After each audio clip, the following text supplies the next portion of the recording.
Hello friends, welcome to my YouTube channel government job alert. তোমাদের সকলকে আমি request করছি, প্লিজ আমার ইউটিউব চ্যানেলটা সাবস্ক্রাইব করে নাও এবং বেল আইকন বাটনটা অন করে দাও। আর যদি ভিডিও ভালো লেগে থাকে তাহলে অবশ্যই একটা লাইক, কমেন্ট এবং শেয়ার করে দিও।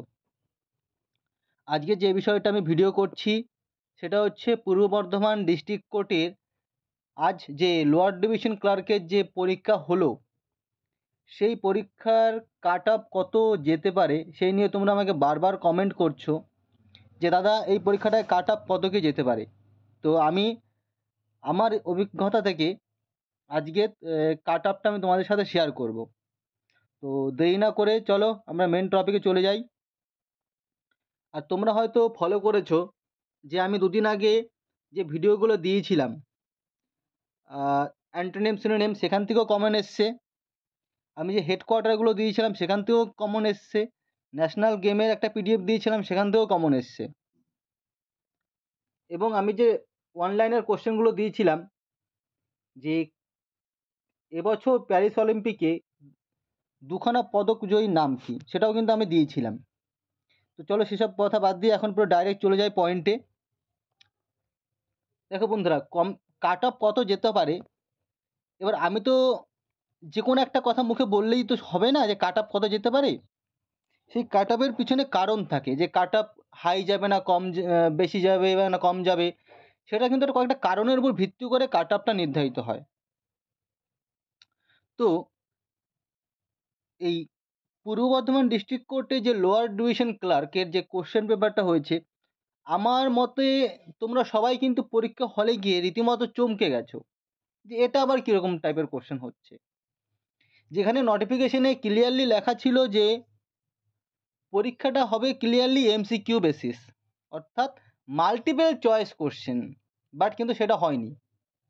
কাজেই পরীক্ষার্থীদের মধ্যে একটা ভয়ভীতি কাজ করেছে, নাম্বার ওয়ান।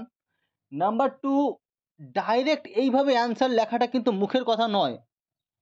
আমি অনেক পরীক্ষা দিয়েছি এবং অলরেডি অনেক চাকরিও পেয়েছি, কিন্তু আমি তোমাদের কথা বলছি যে ডাইরেক্ট একটা কোশ্চেনের অ্যান্সার লেখা it's not a matter of joke, it's very important and very difficult.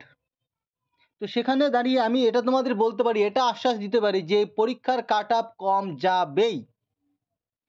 আর একটা কথা বলি, যেই আমার মনে হচ্ছে যেই কারণে কাট অফ কম যাবে, সেটা হচ্ছে আজকে হয়তো জানো তোমরা যে ডাব্লিউবিসিএস এর মেন পরীক্ষা চলছে। তো এই ডাব্লিউবিসিএস এর মেন পরীক্ষা চলছে, তো এখানে অনেক ছেলেপেলে যারা এখানে এসছিল পরীক্ষা দিতে, যাওয়ার কথা ছিল কিন্তু যায়নি। আমারই একটা দাদা আছে, তারও আজকে মেন চলে গেছে, সে পূর্ব বর্ধমান কোর্টে পরীক্ষা দিতে যায়নি। এর জন্য কিন্তু কাট অফ কম যেতে বাধ্য। তো চলো আমি তোমাদের বলছি যে কাট অফ কত কি যেতে পারে। কাট অফ আমার মতে ইউআর 50, ইউআরে 50 যারা পাচ্ছ, এর সাথে আমি বলে দিচ্ছি +5 -5 করে নাও। এই কাট অফ থাকবে 50-এর আশপাশে যারা পাবে ইউআর, তারা মানে একদম আমি লিখে দিচ্ছি তারা সেভ করে আছে। 50-এর বেশি কাট অফ যাবে না, ইউআরের যেতে পারে না এই কোশ্চেনে। যদি পরীক্ষা ঠিকঠাকভাবে হয়ে থাকে এর উপরে কাট অফ কখনোই যাবে না। কারণ আমি তোমাদের বারবার বলছি ডাইরেক্ট অ্যান্সার দেওয়া অত সহজ না। তারপরে আমি অনেকগুলো কারণবশত কাট অফ কম যাবে। তার কারণ হচ্ছে এখানে অফলাইনে ফর্ম ফিল আপ হয়েছিল, মানে ক্যান্ডিডেট সংখ্যা অনেক কম, সবার কাছে অ্যাডমিট কার্ড পৌঁছায়নি। তারপরে ধরো আজকে বিসিএস পরীক্ষা আছে, তো অনেক ছেলেপেলে পরীক্ষা দেয়নি। আমি যতটা খবর নিয়ে জানতে পারলাম, এলডিসিতে 700 থেকে 800 ছেলেপেলে পরীক্ষা দিয়েছে, মানে বসেছে, তার বেশি কিন্তু না। তো ইউআরের কাট অফ 50-এর কিন্তু আশপাশেই থাকবে। সেটা হয়তো 45-এ হতে পারে, আবার হয়তো 55 হতে পারে। +5 -5 ধরে এগোতে হবে। যারাই 50-এর আশপাশে স্কোর করছো তারা মেনের জন্য প্রিপারেশন নাও। আমি 2-4 দিনের মধ্যেই পশ্চিম বর্ধমান ডিস্ট্রিক্ট কোর্টে যে মেন এক্সামের কোশ্চেন সেটা আমার কাছে আছে, আমি পাবলিশ করব, তোমরা দেখে নেবে। প্লিজ চ্যানেলটা সাবস্ক্রাইব করে নাও এবং বেল আইকন বাটনটা অন করে দাও। নেক্সট চলে যাবে ইউআর এর পরে ওবিসি এ। ওবিসি এর জন্য সেফ কাট অফ হবে 48 + 5 - 5। এটাই হবে ওবিসি এর কাট অফ।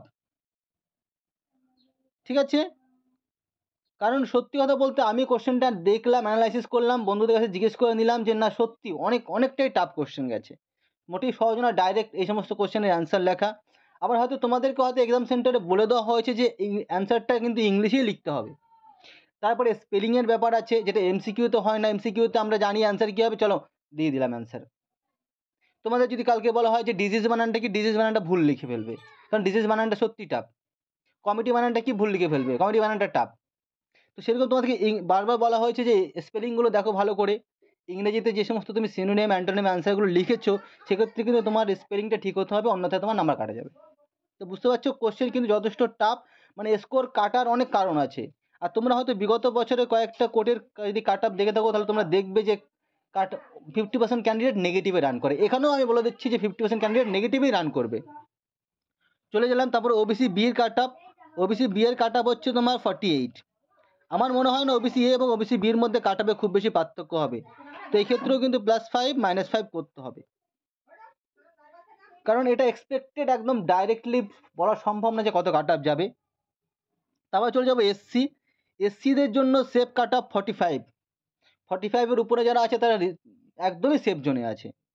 ঠিক আছে, আর তার সাথে +5 হতেই পারে, -5 হতে পারে। তবে আমার আমার বারবার মনে হচ্ছে, কেন জানি না, যে এই +5টা হবে না, হয়তো সেটা -5ই হবে। তোমরা মিলিয়ে নিও যখন রেজাল্ট বেরোবে। তো তারপর চলে যাব কোথায়, এসটি। এসটির জন্য আমার মনে হয় যে 40 সেফ কাট আপ। ওকে, 40 সেফ কাট আপ এসটির জন্য। কারণ আমি তোমাদের একটা কথা বলতে চাইছি যে ডাইরেক্ট অ্যান্সার লেখা it's not a matter of joke. এটা সত্যি সত্যি খুব কঠিন কাজ। তুমি যে কোনো ছেলেকে তুমি ডাইরেক্ট কোশ্চেন, অনেক কোশ্চেন সে অপশন দেখে করে ফেলবে, কিন্তু ডাইরেক্ট লিখতে পারবে না।